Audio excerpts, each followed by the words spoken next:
আজকে সকালবেলা শ্বশুর বাড়িতে আসলাম। তো সারাদিন বসে আছি ঘরের ভিতরে। তো ভাবলাম বিকেলবেলা একটু বের হয়ে ঘুরে আসি, ঘন্টাখান ঘুরে আসি।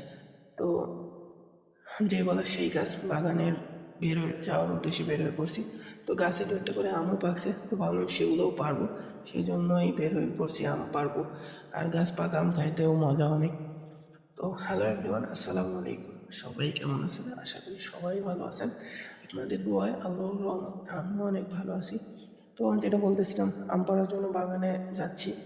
তো দেখতে পাচ্ছেন কত পরিমাণে জঙ্গল। আসলে আশপাশে মানে শর্টকাট মারবো জন্য এই জঙ্গলের পথ বেছে নেওয়া।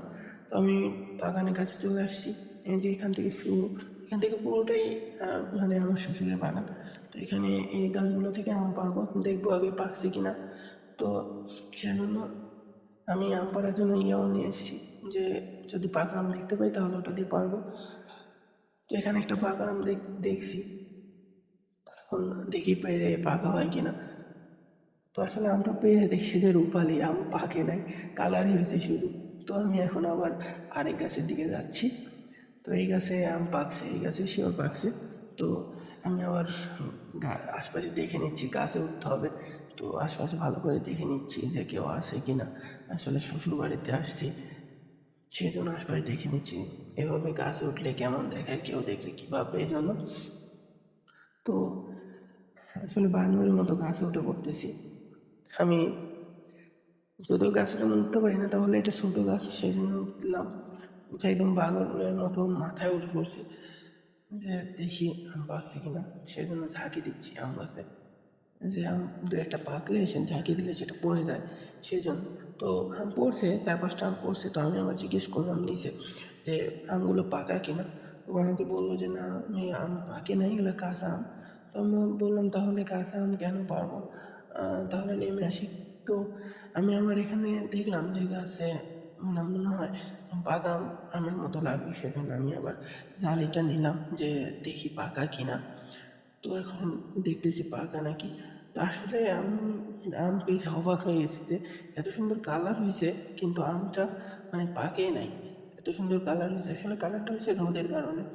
তো গাছে উঠছি আর আম পারবো না, সেটা তো হয় না। আর খালি হাতে তো ঘুরে যাবো না, সেই জন্য গাছে আগে দেখতেছিলাম ভালো করে কোথায় আম আছে, মানে ভালো আম, সেজন্য ভালো করে দেখে নিচ্ছিলাম।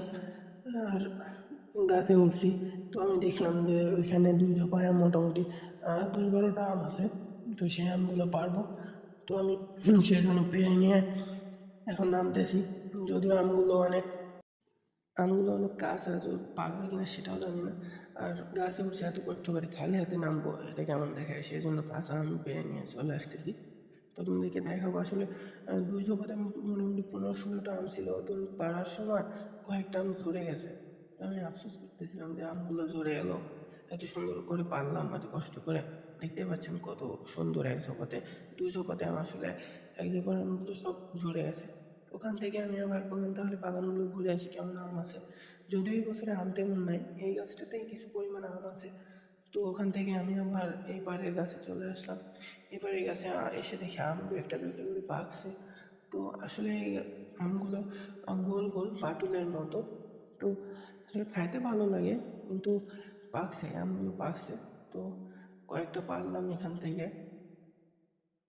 যদিও এই আমগুলো মানে দেখতে সুন্দর, খাইতেও ভালো, কিন্তু এই আমগুলো মানে নিচে পড়ে গেলে তখন আর খাওয়া যায় না, কেমন জানি হয়ে যায়। মানে এগুলো আমাকে বলতেছিল যে নিচে ফেলাইও না, তাহলে আমগুলো আর খাওয়া যাবে না। তো আমি দেখে শুনে পারতেছিলাম। কি বলবো, এটাই মানে আম তেমন ধরে নেই, তারপরেও যেগুলো আছে সেগুলোই পারতেছি। তো আমি আবার একটা পারতে লেগে আরেকটা নিচে মাটিতে পড়ে গেল। আসলে কি বলবো, হয় আমি দেখে শুনে পারতেছিলাম যে এই আমগুলো মাটিতে পড়লে খাওয়া যায় না, তারপর দেখে শুনে পারতেছিলাম। আর তো সবাই ভালো থাকবেন, সুস্থ থাকবেন। আজকের মতো এই পর্যন্তই। আবার অন্য কোনো ভিডিওতে আপনাদের মাঝে উপস্থিত হবো ইনশাল্লাহ। আসসালামু আলাইকুম।